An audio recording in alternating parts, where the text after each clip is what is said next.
की रात हुजूर पाक सल्लल्लाहु अलैहि वसल्लम हजरत आयशा सिद्दीका के जानों पर सर रखकर आराम कर रहे थे। बात करते करते अचानक जुबान बंद हो गई। हजरत आयशा कहती है मेरा सीना भारी भारी सा लगा। मुझे अंदाजा नहीं था किसी की मौत इस तरह होती है। मैंने रूह निकलते किसी को देखा नहीं था। अल्लाह के नबी सल्लल्लाहु अलैहि वसल्लम इस दारे फानी से रहलत फरमा चुके थे। अचानक दरवाजे पर दस्तक हुई। अबू बकर सिद्दीक सबसे पहले दाखिल हुए। आए हुजरे में पूछा आयशा क्या है? कहा हुजूर पाक सल्लल्लाहु अलैहि वसल्लम पर बुखार शिद्दत का है। हजरत अबू बकर आए, हाथ पकड़ा और बेइख्तियार उनकी हिचकियां निकल गई। पेशानी पर बोसा दिया और कहा ऐ अल्लाह के नबी, इसके बाद अब दूसरी मौत नहीं आने वाली है और आप अपने रफीक आला के पास जा चुके थे।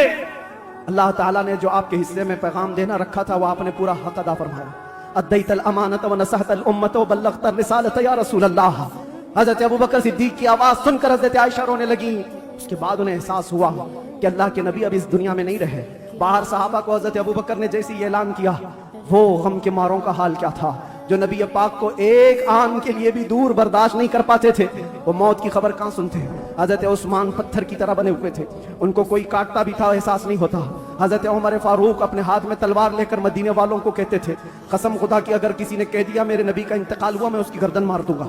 मेरे नबी का इंतकाल नहीं हुआ, अपने रब से मिलने गए, वापस आने वाले हैं। ये शिद्दत मोहब्बत के अल्फाज थे। सहाबा बेचैन थे, बेकरार थे, लेकिन हिकमत मौला यही थी मौत तो आनी है, हर एक को आनी है, कज़ा तो आनी है। अंबिया को फकत इतनी कि आनी है, अजल तो आनी है, एक आन के लिए है। नबी पाक सल्लल्लाहु तआला अलैहि वसल्लम को सहाबा ने गमों के पहाड़ के साथ तदफीन फरमाया और इस उम्मत का बेड़ा लेकर चलने वाले सिद्दीक अकबर थे।